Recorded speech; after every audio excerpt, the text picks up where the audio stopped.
Hello friends, welcome to channel. അപ്പോൾ നിങ്ങൾ തമിഴിലും കാളൊക്കെ കണ്ട പോലെ തന്നെ നമ്മളിന്ന് പറയാൻ പോകുന്നത് നമ്മുടെ ബാങ്ക് അക്കൗണ്ട് ഫ്രീസിന്റെ കുറിച്ചാണ്. അതുപോലെ തന്നെ നമുക്ക് എങ്ങനെ ഈ ബാങ്ക് അക്കൗണ്ട് ഫ്രീസ് ശരിയാക്കാം, അതുപോലെ തന്നെ ഇത് ഏതൊക്കെ ടൈപ്പ് ബാങ്ക് അക്കൗണ്ട് ഫ്രീസുകളുണ്ട്, ഏതൊക്കെ ബാങ്ക് അക്കൗണ്ട് ഫ്രീസ് വന്നാലാണ് പണി എന്ന് വെച്ചാൽ നിങ്ങൾക്ക് അറിയാവുന്ന പോലെ തന്നെ ഇത് ചില ബാങ്ക് അക്കൗണ്ട് ഫ്രീസുകളൊക്കെ വന്നു കഴിഞ്ഞാൽ നമുക്ക് അതിൻ്റെ പിന്നാലെ ചിലപ്പോൾ നമുക്ക് എന്താ പറയുക കേസ് വരാനും അങ്ങനത്തെ സംഭവങ്ങളൊക്കെ ഇഷ്ടം പോലെ ഇപ്പോൾ നടക്കുന്നുണ്ട്. എന്നുവെച്ചാൽ ബാങ്ക് അക്കൗണ്ട് ഫ്രീസുകൾ തന്നെ ഇപ്പോൾ ഇഷ്ടം പോലെ വന്നുകൊണ്ടിരിക്കുകയാണ്. ഇപ്പോൾ എനിക്ക് തന്നെ ഡെയിലി മിനിമം ഒരു 5 എൻക്വയറി എങ്കിലും നമ്മുടെ ഇൻസ്റ്റാഗ്രാമിൽ കുറേ പേര് ഇതുപോലെ അക്കൗണ്ട് ഫ്രീസായി ലീനായി എന്നൊക്കെ പറഞ്ഞ് വരുന്നുണ്ട്. അക്കൗണ്ട് ഫ്രീസിങ്ങും ലീനിങ്ങും ഡിഫറൻ്റ് ആണ്. അപ്പോൾ അതൊക്കെ നമുക്ക് ജസ്റ്റ് ഒന്ന് പറഞ്ഞു പോവാം. ഞാൻ എന്തായാലും അതിന് മുമ്പ് ചെറിയൊരു ഇൻട്രൊഡക്ഷൻ പോലെ പറഞ്ഞു വന്നു വെച്ചാൽ നമ്മൾ ഇതിന് മുമ്പ് ഓൾറെഡി ഇതിൻ്റെ സെപ്പറേറ്റ് വീഡിയോസ് ആയിട്ട് നമ്മൾ ചെയ്തിട്ടുള്ളതാണ്. അതെന്തായാലും നമുക്ക് ഈ വീഡിയോസിൽ ക്വിക്കായിട്ട് തന്നെ ഡീറ്റെയിൽസ് ഒക്കെ പറഞ്ഞു പോട്ടെ. എത്ര ടൈപ്പ് ബാങ്ക് അക്കൗണ്ട് ഫ്രീസുകളുണ്ട്, അത് നമുക്ക് എങ്ങനെ അൺഫ്രീസ് ചെയ്യാം, അതിൻ്റെ ലീഗൽ ഇഷ്യൂസും സംഭവങ്ങളൊക്കെ എന്തായാലും നമുക്ക് ജസ്റ്റ് പറഞ്ഞു പോകുമ്പോൾ നിങ്ങൾക്കറിയാം കേസ് വന്നാൽ നിങ്ങൾക്കറിയാം പാസ്പോർട്ടും കാര്യങ്ങളൊന്നും കിട്ടുന്നില്ല, അങ്ങനെ കുറച്ച് പ്രശ്നങ്ങളൊക്കെ ഉണ്ട്. അപ്പോൾ എന്തായാലും നമുക്കത് പറഞ്ഞു പോകാം. അപ്പോൾ അതിന് മുമ്പ് നമ്മുടെ ചാനൽ ആദ്യമായിട്ട് കാണാറാണെങ്കിൽ എൻ്റെ പേര് അജയ്, ഞാനൊരു ഫൈനാൻഷ്യൽ അനലിസ്റ്റാണ്. നമ്മുടെ ടെക്കിൽ ഫിനാൻഷ്യൽ എക്സ്പീരിയൻസ് ആണ്, ക്വാളിഫൈഡ് ആണ്. നമ്മുടെ ഇൻസ്റ്റാഗ്രാം പേജിൻ്റെ ലിങ്ക് ഞാൻ താഴെ കൊടുത്തിട്ടുണ്ട്, നിങ്ങൾക്ക് അതിൽ വേണമെങ്കിൽ മെസ്സേജ് ചെയ്യാം, പേജ് ഫോളോ അടിച്ചാൽ മതി. അതുപോലെ തന്നെ നമ്മുടെ ടെലിഗ്രാം ചാനൽ ലിങ്ക് ഞാൻ താഴെ കൊടുത്തിട്ടുണ്ട് കേട്ടോ. അപ്പോൾ എന്തായാലും നമുക്ക് വീഡിയോയിലേക്ക് കിടക്കാം. ഇതെന്ന് വെച്ചാൽ നമുക്ക് ഇപ്പോൾ മൾട്ടിപ്പിൾ റീസൺ കൊണ്ട് നമുക്ക് ബാങ്ക് അക്കൗണ്ട് ഫ്രീസുകൾ വരാം. കുറേ കാരണങ്ങളുണ്ട്. ഇപ്പോൾ എക്സാമ്പിളായിട്ട് നിങ്ങളിപ്പോൾ എന്തെങ്കിലും ബാങ്കിൽ നിന്ന് ഡെപ്റ്റ് എടുത്തിട്ട് തിരിച്ചടയ്ക്കാണ്ടായി കഴിഞ്ഞാൽ അതിൻ്റെ ഭാഗമായിട്ട് ബാങ്ക് അക്കൗണ്ട് ഫ്രീസ് ആവാം. ഇല്ലീഗൽ ആക്ടിവിറ്റി അല്ലെങ്കിൽ സസ്പീഷ്യസ് ആക്ടിവിറ്റി അല്ലെങ്കിൽ ട്രാൻസാക്ഷനൊക്കെ നടന്നു കഴിഞ്ഞാൽ ബാങ്ക് അക്കൗണ്ട് ഫ്രീസ് ആവാം. അത് ക്രെഡിറ്റ് കാർഡ് ആയാലും ആവാം. നിങ്ങൾക്കിപ്പോൾ എന്താ പറയുക കോർട്ട് ഓർഡറൊക്കെ നിങ്ങളുടെ പേരിലായി എന്തെങ്കിലും എടുത്തിട്ട് നമുക്ക് വേണമെങ്കിൽ ബാങ്ക് അക്കൗണ്ട് ഫ്രീസ് ആക്കാൻ പറ്റും. അതുപോലെ തന്നെ ബാങ്ക് അക്കൗണ്ട് ഡോർമെൻ്റ് ആയിക്കഴിഞ്ഞാൽ, അതായത് ഇന്നാക്റ്റീവ് ആയിക്കഴിഞ്ഞാൽ, നോർമലി 1 year 2 year ഒക്കെ ഇന്നാക്റ്റീവ് ആയിട്ട് കിടന്നു കഴിഞ്ഞാൽ ഓട്ടോമാറ്റിക്കലി ബാങ്ക് അക്കൗണ്ട് ഫ്രീസ് ആവും അല്ലെങ്കിൽ ഡോർമെൻ്റ് ആവും. പിന്നെ ബാങ്കിൻ്റെ പോളിസി വയലേഷനൊക്കെ നടന്നു കഴിഞ്ഞാൽ നമുക്ക് ഇതുപോലെ ബാങ്ക് അക്കൗണ്ട് ഫ്രീസിങ് വരാം. പിന്നെ KYC എക്സ്പയർ ആയി കഴിഞ്ഞാൽ ബാങ്ക് അക്കൗണ്ട് ഫ്രീസിങ് വരാം. പിന്നെ നമ്മുടെ എന്തെങ്കിലും ഐഡൻറ്റിറ്റി തെഫ്റ്റും കാര്യങ്ങളൊക്കെ നടന്നു കഴിഞ്ഞാലും ബാങ്ക് അക്കൗണ്ട് ഫ്രീസിങ് വരാം. പിന്നെ ലാസ്റ്റാണ് നമ്മുടെ സൈബർ പോലീസ് കംപ്ലൈൻറ്റ് ത്രൂ വന്നു കഴിഞ്ഞാലും നമുക്ക് ബാങ്ക് അക്കൗണ്ട് ഫ്രീസ് വരാം. അപ്പോൾ ഈ പറഞ്ഞതിൽ ഏറ്റവും എന്താ പറയുക കുറച്ച് കോംപ്ലിക്കേറ്റഡ് ആയ സാധനമാണ് ഏറ്റവും ലാസ്റ്റ് പറഞ്ഞ നമ്മുടെ സൈബർ അക്കൗണ്ട് ഫ്രീസിങ്. അതാണ് ബെസ്റ്റ് കോംപ്ലിക്കേഷൻസ് സംഭവങ്ങൾ. ബാക്കിയുള്ള അതിന് മുമ്പ് മുമ്പ് പറഞ്ഞ സംഭവങ്ങളൊക്കെ പറഞ്ഞപ്പോൾ KYC ഇഷ്യൂ, പിന്നെ നമുക്ക് ചിലപ്പോൾ ആദ്യം നമ്മളൊരു അക്കൗണ്ട് തുറക്കുമ്പോൾ നിങ്ങൾക്ക് അറിയണ്ടായിരിക്കും നമ്മളൊരു ഇൻകം കൊടുക്കാറുണ്ട്. അപ്പോൾ നമ്മുടെ ഇൻകം കൊടുത്തതും നിങ്ങളുടെ ബാങ്ക് അക്കൗണ്ടിലേക്ക് വരുന്ന ക്രെഡിറ്റും മിസ്മാച്ച് ആയി കഴിഞ്ഞാൽ ബാങ്ക് അക്കൗണ്ട് ഫ്രീസിങ് വരാം. ഇതിനൊക്കെ നമുക്ക് ആക്ച്വലി ഈസിലി നമുക്ക് KYC ചെയ്തിട്ട് നമ്മുടെ പ്രൊഫൈൽ എഡിറ്റ് ചെയ്തിട്ടൊക്കെ നമുക്ക് ബാങ്ക് അക്കൗണ്ട് ഫ്രീസിങ് മാറ്റാൻ പറ്റും. ഏറ്റവും കോംപ്ലിക്കേറ്റഡ് ഉള്ള സംഭവമാണ് നമ്മുടെ സൈബർ പോലീസിൻ്റെ സൈഡിൽ നിന്ന് ബാങ്ക് അക്കൗണ്ട് ഫ്രീസിങ് വരുമ്പോഴാണ് ഏറ്റവും ഇഷ്യൂ വരുന്നത്. അതെന്ന് വെച്ചാൽ നമുക്ക് ബാങ്കിനൊന്നും ചെയ്യാൻ പറ്റില്ല. നമ്മൾ ബാങ്കിൽ പോയിട്ട് ലെറ്റർ കൊടുക്കുക അങ്ങനെ ഒരു കാര്യമില്ല. ബാങ്കിന് ഇതിനൊരു റോളും ഇല്ല. ഇത് സൈബർ പോലീസിൻ്റെ സൈഡിൽ നിന്ന് വരുന്ന ഫ്രീസിങ് ആണ്. അതെന്താ സംഭവം എന്ന് വെച്ച് കഴിഞ്ഞാൽ ഇപ്പോൾ കുറേ പേര് ഈ മെയിൻ റീസൺ എന്ന് പറയുന്നത് നമ്മുടെ അക്കൗണ്ടിലേക്ക് ഏതോ ഒരു ഇല്ലീഗൽ അക്കൗണ്ടിൽ നിന്ന് അല്ലെങ്കിൽ കേസുള്ള അക്കൗണ്ടിൽ നിന്ന് പൈസ വന്നതിൻ്റെ ഭാഗമായിട്ടാണ് നമ്മുടെ ബാങ്ക് അക്കൗണ്ട് ഫ്രീസ് ആവുന്നത്. ഇപ്പോൾ ലീൻ ആവുന്നുണ്ട്. ഫ്രീസ് ആവുകയെന്ന് പറഞ്ഞാൽ ഫുള്ളി ബാങ്ക് എന്താ പറയുക ഒന്നും ചെയ്യാൻ പറ്റാത്ത ക്രെഡിറ്റും ഡെബിറ്റും ഒന്നും ചെയ്യാൻ പറ്റാണ്ടാക്കും. ലീൻ എമൗണ്ട് എന്ന് പറഞ്ഞു കഴിഞ്ഞാൽ ആ ഏത് ഫ്രോഡ് മണി ആണോ വന്നത് ആ എമൗണ്ട് മാത്രം ഹോൾഡ് ചെയ്യില്ല പരിപാടി. അതിപ്പോൾ റീസെൻ്റ്ലി കുറേ നമ്മുടെ സുപ്രീം കോർട്ടൊക്കെ ഇടപെട്ടിട്ടൊക്കെ അങ്ങനെയാണ് ഇപ്പോൾ അങ്ങനെ ആയത്. പക്ഷേ ഇപ്പോഴും കുറേ പേരുടെ അക്കൗണ്ട് ഫ്രീസ് ആവുന്നുണ്ട് കേട്ടോ. വേറെ കാര്യം എല്ലാവർക്കും ഹോൾഡ് എന്നല്ല വരുന്നത്. അപ്പോൾ ഇത് എങ്ങനെ നമുക്ക് ശരിയാക്കാം അതിനൊക്കെ ഡീറ്റെയിൽസ് ഞാൻ വഴിയേ പറയാം. അതുപോലെ ഫുൾ വീഡിയോ കാണാൻ മറക്കണ്ട, നമ്മൾ ഇമ്പോർട്ടൻറ്റ് വീഡിയോ ആണ്. അതുപോലെ തന്നെ ഇതെന്താ സംഭവം എന്ന് വെച്ച് കഴിഞ്ഞാൽ നിങ്ങളിപ്പോൾ ഇൻസ്റ്റാഗ്രാമിൽ കുറേ ബോധമില്ലാത്തവരെന്ന് തന്നെ പറയേണ്ടി വരും. കുറേ പേര് ഇതിനെ പ്രൊമോട്ട് ചെയ്യുന്നുണ്ടായിരുന്നല്ലോ, ഇതുപോലെ കളർ ട്രേഡിങ്ങും അതുപോലെ തന്നെ എന്താ പറയുക ഗെയിംസുകൾ, ലോക്കൽ കുതിര ഗെയിംസുകൾ, ഇത് കളിച്ചാൽ ക്യാഷ് കിട്ടുമെന്നൊക്കെ പറഞ്ഞിട്ട് എങ്ങനെ നിങ്ങൾക്ക് ക്യാഷ് എണിയെന്നൊക്കെ പറഞ്ഞ് കുറേ എണ്ണം ഇതുപോലെ വീഡിയോ ചെയ്യാറുണ്ട്. അപ്പോൾ അങ്ങനത്തെ കുറേ ഗെയിം കളിച്ചിട്ട് ഇവരൊക്കെ ഉപയോഗിക്കുന്നത് ഇതുപോലെ ഫ്രോഡ്ലൻഡ് ആക്ടിവിറ്റിക്ക് ഉപയോഗിക്കുന്ന അക്കൗണ്ടുകളൊക്കെ ആയിരിക്കും. എന്ന് വെച്ചാൽ വേറെ ആൾക്കാരിൽ നിന്ന് ഇതുപോലെ ഫ്രോഡ് ആക്ടിവിറ്റി ചെയ്തിട്ട് ക്യാഷ് തട്ടിയെടുത്ത അക്കൗണ്ടൊക്കെ ആയിരിക്കും ഇവർ ഉപയോഗിക്കുന്നത്. അതിൽ നിന്നായിരിക്കും നമുക്ക് ഇതുപോലെ ക്രെഡിറ്റ് വരിക. അപ്പോൾ ആ അക്കൗണ്ടിനെതിരെ ഓൾറെഡി ചിലപ്പോൾ ആൾക്കാർ കേസും കാര്യങ്ങളൊക്കെ കൊടുത്തിട്ടുണ്ടായിരിക്കും. അങ്ങനെ കൊടുത്തിട്ടുണ്ടെങ്കിൽ നിങ്ങളുടെ ആ അക്കൗണ്ട് നിങ്ങളുടെ അക്കൗണ്ടിലേക്ക് വന്നിട്ടുണ്ടെങ്കിൽ ഓട്ടോമാറ്റിക്കലി നിങ്ങളുടെ അക്കൗണ്ടിലേക്കും ഇതുപോലെ ഫ്രീസോ അല്ലെങ്കിൽ ലീനും വരും. അങ്ങനെയാണ് അവിടെ നടക്കുന്നത്. നമുക്കിത് ആക്ച്വലി ഡയറക്റ്റ്ലി നമുക്കൊന്നും ചെയ്യാൻ പറ്റില്ല. പക്ഷേ നിങ്ങൾക്ക് വേണമെങ്കിൽ ലീഗലി മൂവ് ചെയ്യാൻ പറ്റും. നിങ്ങൾക്കൊരു വക്കീൽ ത്രൂ ഒക്കെ നിങ്ങൾക്ക് മൂവ് ചെയ്യാൻ പറ്റും.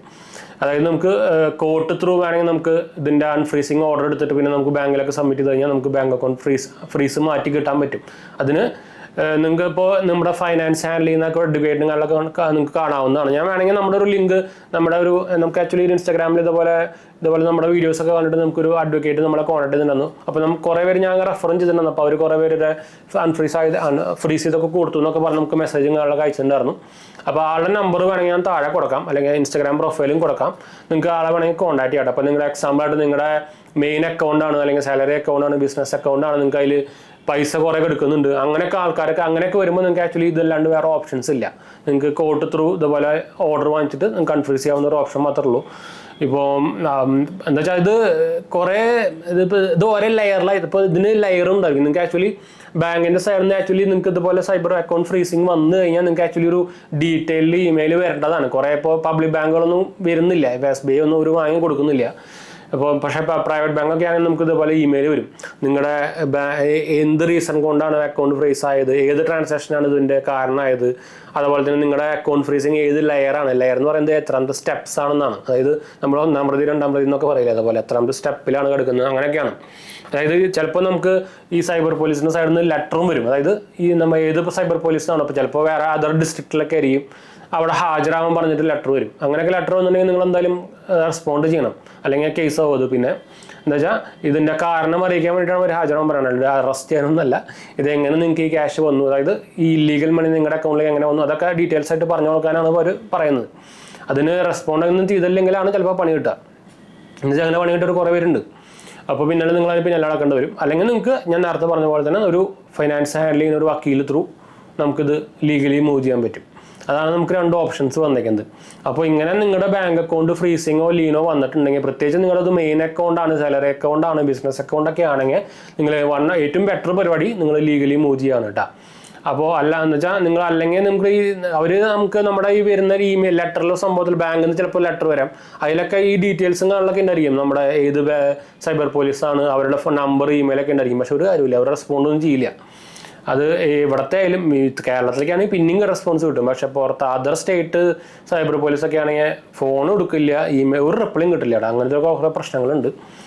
അപ്പോൾ ഇങ്ങനത്തെ കേസ് വന്നിട്ടുണ്ടെങ്കിൽ അത് സൂക്ഷിച്ച് ഹാൻഡിൽ ചെയ്യുക, ചുമ്മാ വിടാണ്ടിരിക്കുക. പ്രത്യേകിച്ച് ഞാൻ നേരത്തെ പറഞ്ഞ പോലെ തന്നെ സംഭവങ്ങളാണെങ്കിൽ കേട്ടാ. എന്നുവെച്ചാൽ അത് ഇഷ്ടം പോലെ ഇതുപോലെ വന്നുകൊണ്ടിരിക്കുന്നുണ്ട്. ഇപ്പോൾ ഞാൻ ഇൻസ്റ്റാഗ്രാം തുറന്നാൽ ഞാൻ അതിൻ്റെ സംശയങ്ങളായിട്ട് ഇഷ്ടം പോലെ ആൾക്കാർ ഇപ്പോൾ മെസ്സേജ് അയച്ചിട്ടുണ്ടായിരിക്കും.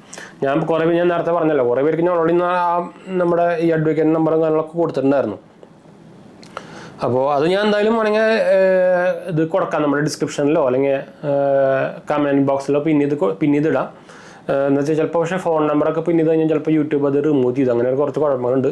ഞാൻ ഇൻസ്റ്റാഗ്രാം ലിങ്കോ അല്ലെങ്കിൽ കൊടുക്കാം, അല്ലെങ്കിൽ നിങ്ങൾ നമുക്ക് മെസ്സേജ് അയച്ചാൽ മതി. നമ്മൾ വാട്സപ്പിൽ നമ്മുടെ ബിസിനസ് വാട്സപ്പ് നമ്പർ നിങ്ങൾക്ക് അറിയായിരിക്കുമല്ലോ, അതിൽ മെസ്സേജ് അയച്ചാലും മതി, നമ്മളതിൽ ഷെയർ ചെയ്ത് തരാവുന്നതാണ് കേട്ടോ.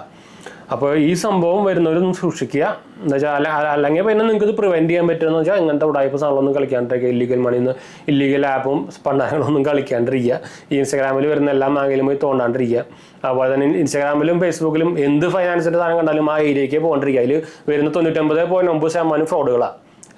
അതൊരു വേറെ ടൈപ്പ് ഓഫ് OLX ആണ് ഇപ്പോൾ നമ്മുടെ ഇൻസ്റ്റാഗ്രാമും ഫേസ്ബുക്കും. അതിൽ റിയൽ ആയിട്ടുള്ള സംഭവങ്ങൾ ഭയങ്കര കുറവുള്ളൂ, ഫുൾ ഉടായ്പാണ്. എന്ന് വെച്ചാൽ അവർക്ക് ഇതുപോലെ യൂട്യൂബിൻ്റെ പോലെ റൂൾസോ സംഭവമൊന്നുമില്ല, അവർ എന്ത് വാങ്ങിയും വിൽക്കും, അങ്ങനത്തെ ആൾക്കാരാണ്. കുറച്ച് കഴിയുമ്പോൾ കഴിഞ്ഞാൽ വേറെ ഒന്നൊക്കെ കാണാൻ പറ്റും, പറയാൻ പറ്റില്ല. അങ്ങനത്തെ ഒരു പ്ലാറ്റ്ഫോമാണ്. ഞാൻ ഇൻസ്റ്റാഗ്രാമും ഫേസ്ബുക്ക് ഇപ്പോൾ ഉപയോഗിക്കാറില്ല, ആപ്പ് തന്നെ ഇല്ല സാധനത്തിൽ. ഇൻസ്റ്റാഗ്രാമും ഇതുപോലെ എന്താ പറയുക ക്വറീസും കാണാനൊക്കെ വേണ്ടിയിട്ടാണ് നമ്മൾ ഉപയോഗിക്കുന്നത്. എന്ന് വെച്ചാൽ നമുക്ക് യൂട്യൂബിൽ ഇതുപോലെ വോയിസ് കമൻറ്റും സംഭവമൊന്നും ചെയ്യാൻ പറ്റില്ല. അതിൻ്റെ ഫീച്ചർ വരുന്നുണ്ടെന്നൊക്കെ പറയുന്നുണ്ട്, പക്ഷേ ഇതുവരെയായിട്ട് വന്നിട്ടൊന്നുമില്ല. എന്താ വെച്ചാൽ നമുക്കിതെല്ലാം കമൻറ്റ് ത്രൂ റിപ്ലൈ ചെയ്യാൻ പറ്റില്ല. അപ്പോൾ അതുകൊണ്ടാണ് ഞാൻ ഇൻസ്റ്റാഗ്രാം ലിങ്ക് കൊടുത്തിട്ട് നമ്മൾ ഫോളോ ചെയ്തിട്ട് മെസ്സേജ് ചെയ്യാൻ പറയുന്നത് കേട്ടോ. എന്ന് വെച്ചാൽ നിങ്ങൾക്ക് ഇൻസ്റ്റാഗ്രാമിൽ നോക്കിയാൽ തന്നെ അറിയാം നമ്മൾ വലിയ ആക്റ്റീവ് ഒന്നുമല്ല. പക്ഷേ ഇതുപോലെ എന്താ പറയുക ഒരു കമ്മ്യൂണിക്കേഷൻ വാട്സപ്പൊക്കെ പറയണ പോലെ ഈസി മെസ്സേജ് അയക്കാനുള്ള ബെറ്റർ സംഭവം, അതുകൊണ്ടാണ് നമ്മൾ പറയുന്നത് കേട്ടോ. അപ്പോൾ എന്തായാലും നമുക്ക് വൈൻഡ് അപ്പ് ചെയ്യാം, ഡീറ്റെയിൽസൊക്കെ മനസ്സിലായെന്ന് വിചാരിക്കുന്നു. എന്തെങ്കിലും സംശയം ഉണ്ടെങ്കിൽ കമൻറ്റ് ചെയ്താൽ മതി കേട്ടോ. അപ്പോൾ അടുത്ത കാണാം, ബൈ.